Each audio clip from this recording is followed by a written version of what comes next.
Shine परिवार के आप सभी कस्टमर, सभी एसोसिएट, आप सभी को Rashid Naseem, chairman shine group का प्यार भरा नमस्कार। साथियों, कहा जाता है कि जब गीदड़ की मौत आती है तो शहर की तरफ भागता है।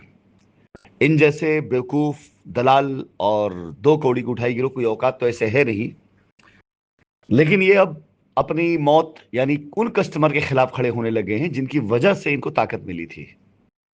जिन कस्टमर ने इनको ताकत दिया था, ये उन्हीं कस्टमर को अब उल्टा सीधा उनके खिलाफ कंप्लेन करने लगे हैं। गुड, बढ़िया है। वो कस्टमर कोई मतलब ऐसे नहीं है, वो राशिद नसीम की कंपनी कस्टमर है।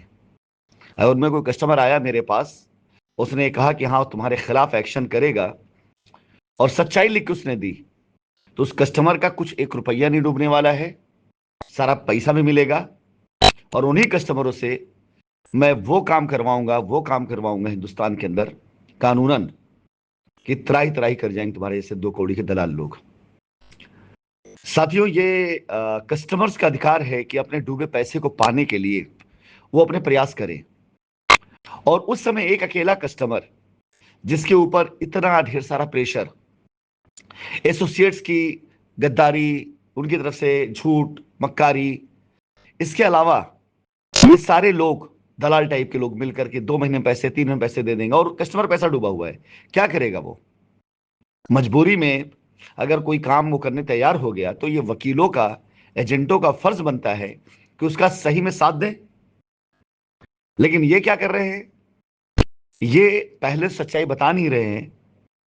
कस्टमर अगर सच्चाई हमें बता रहा है तो इनकी छाती में दर्द इस बात को लेकर इनकी पोल खुल रही है। फिलहाल मैं आपको एक बात बताना चाहूंगा कि दो कौड़ी का दलाल कोई वकील वकील तो है नहीं, और इतनी वकालत इसने की होती कि इसकी अच्छा मतलब इसके कुछ अच्छे रेफरेंस होते तो राय दिए होते कि इसने भी जो गोमती नगर थाने में जाके एफआईआर करी है ना, इसे फंसता नहीं है।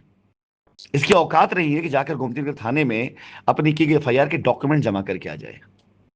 चैलेंज मैं देता हूं इसको, आज चैलेंज दे रहा हूं। गोमती नगर थाने में इसने जो एफआईआर करी है राशिद नसीम, आसिफ नसीम, कैसिर गिलानी के ऊपर, इसकी औकात अगर है तो इस एफआईआर में जो डॉक्यूमेंट रिक्वायर्ड है देख दिखाइए।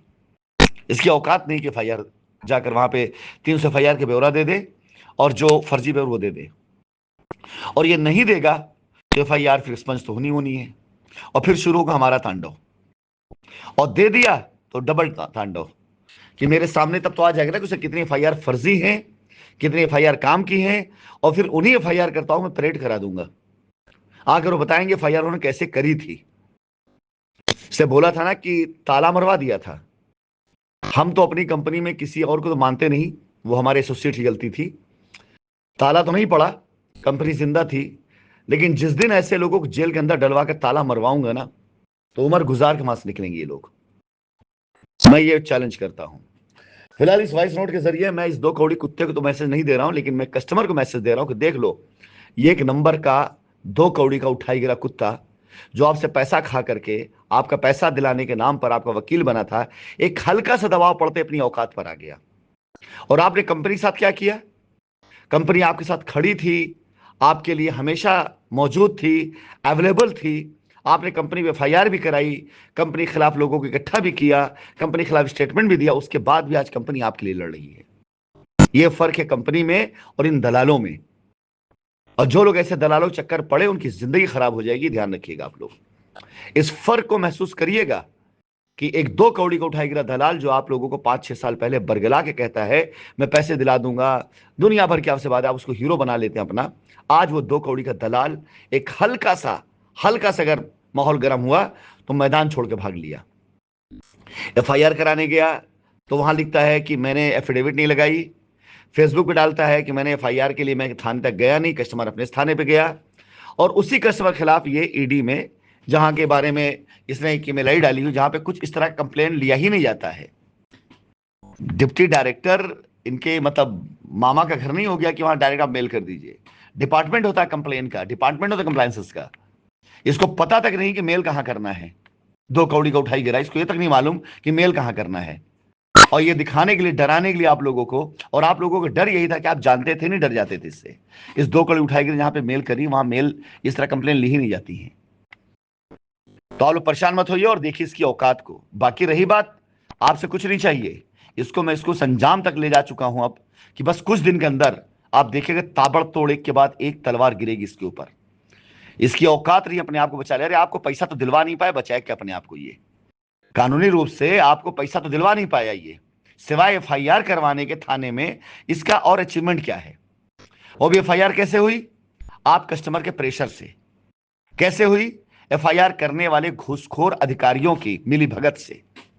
एक्शन कैसे हुआ? उन अधिकारियों की मिलीभगत से जो घूस के नाम पर लड़कों उठाते थे। लेकिन जब से एजेंसी इन्वॉल्व हुई और सच्चाई सामने आनी शुरू हुई, उसके बाद से 2 कौड़ी उठाई गिरे। पिछले 2-3 सालों से चिल्ला रहे हैं, घंटा कोई फर्क पड़ा किसी के ऊपर? और ना पड़ेगा। कानून से चलता है देश, इनके बाप की बबूती नहीं कानून, कि जो चाहेंगे करवा लेंगे, इसलिए बोल लेंगे। लड़के डर गए, मैं नहीं डरता। और ना मैं ऐसे लोगों से, न जाने इनसे कितने खतरनाक में दुनिया में मिला हूं। इन सब की औकात ही क्या है? जिन लोगों के घर में ये जैसे लोग पॉलिश करते हैं ना, पानी भरते ना, उनके जैसे लोग मेरे साथ बैठे कॉफी पीते हैं। तो इन 2 कौड़ी उठाई गिरोह से कोई फर्क नहीं पड़ता मेरे ऊपर। लेकिन देखिएगा आप आने वाले वक्त में क्या होने लंजाम इन लोग का।